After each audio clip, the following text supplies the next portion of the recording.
Halo Sobat Penyuluh Pertanian dan Sobat Tani, simak yuk ulasan retorika penyuluhan menurut Profesor Dr. Insinyur I Dewaputu Oka Suwardi MSI. Sebetulnya ada beberapa hal yang menarik untuk dibicarakan berkaitan dengan kegiatan penyuluhan. Nah, pengalaman saya karena merasakan pembangunan pertanian sejak lama, rasa bangga saya terhadap teman-teman penyuluh masih ada sampai saat ini. Karena tidak salah kalau penyuluh itu memang dikatakan sebagai ujung tombak pembangunan pertanian. Karena secara nyata teman-teman kita memang mampu mengantarkan pembangunan pertanian yang membanggakan. Dan bahkan di tahun 1984 kebanggaan itu diwujudkan dalam bentuk kita sempat mendeklarasikan swasembada pangan beras khususnya. Tetapi belakangan hingga saat ini kok suasana itu tidak nampak lagi. Dan bahkan beberapa kali ketemu dengan penyuluh dalam kegiatan, banyak hal keluhan yang kita dengar. Nah, terutama mereka sekarang sudah mulai tidak nyaman melakukan tugasnya.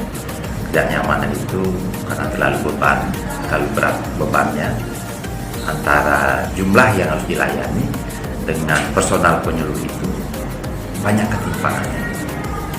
Karena penyuluh-penyuluhnya banyak yang sudah pensiun, sementara pengangkatannya belum memadai jumlahnya, sehingga dirasakan wilayah dampingan, wilayah kerja, wilayah binanya itu melampaui dari kapasitas yang semestinya harus tadi.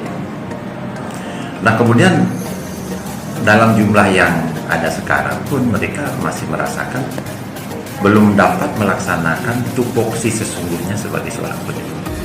Karena beberapa kasus mengemuka mereka banyak juga mengerjakan tugas-tugas kedinasan lain dan justru di luar tupoksi utamanya.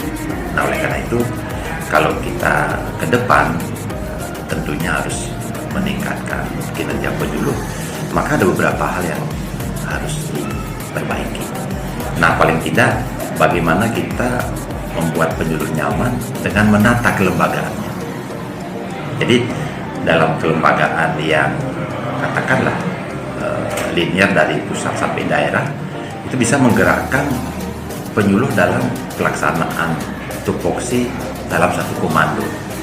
Jadi tidak ada lagi perintah lain yang harus dilaksanakan di luar tupoksi dari penyuluh. Nah, oleh karena itu maka penataannya harus dimulai dari pembenahan kelembagaan pertanian, kelembagaan penyuluhan. Nah, kemudian kelembagaan itu sudah benar, perlu ada kebijakan-kebijakan yang memberikan dukungan penuh terhadap pelaksanaan tugas mereka. Nah, ke depan dalam tuntutan pertanian kekinian yang sering kita dengar bahwa pertanian harus diarahkan kepada pertanian yang cerdas, smart farming, dengan pertanian yang presisi, maka mau tidak mau sejalan dengan perbaikan kelembagaan penyuluhan, maka kompetensi penyuluh pun harus setiap saat diupgrade, diperbaiki. Terutama kompetensi mereka berkaitan dengan pemanfaatan teknologi informasi dan komunikasi yang notabene menjadi tuntutan yang penting, mendesak untuk dikembangkan sekarang. Nah, tentu hal ini akan menjadi tugas dari kelembagaan dalam upaya melengkapi sarana prasarana teknologi informasi komunikasi. Nah, kalau ini sudah bisa dipenuhi, maka penyuluh kita yang tadinya mungkin mengalami hambatan di dalam melaksanakan tugas, mereka terbantu. Demikian juga dengan pemanfaatan teknologi informasi komunikasi di bidang penyuluhan ini, maka generasi muda yang tadinya enggan terjun ke dunia penyuluhan mungkin akan tertarik, karena anak-anak muda sekarang passion kan ada di situ. Jadi sejalan dengan ketertarikan mereka bisa mengabdikan dirinya untuk melaksanakan tugas-tugas penyuluh. Nah, di samping juga hal-hal yang mungkin sudah terlalu sering kita bicarakan berkaitan dengan kesejahteraan penyuluh, kemudian pelayanan administrasi bagi mereka, dan penempatan mereka pada pos-pos yang memang sesuai dengan tupoksinya. Nah, seperti itu yang bisa saya lihat untuk di dalam ke depan, supaya penyuluh kita benar-benar bisa nyaman bekerja dalam upaya meningkatkan produktivitas pertanian dan kesejahteraan petani dan masyarakat sekitar.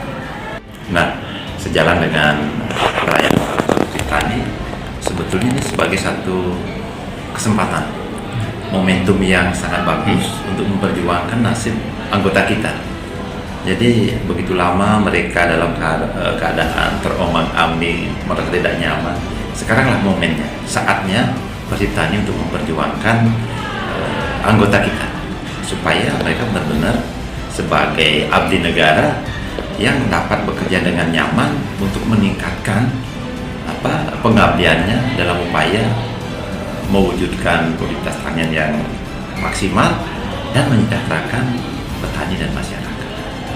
Jadi momen ini harus ditangkap dan dimanfaatkan oleh Persib Tani.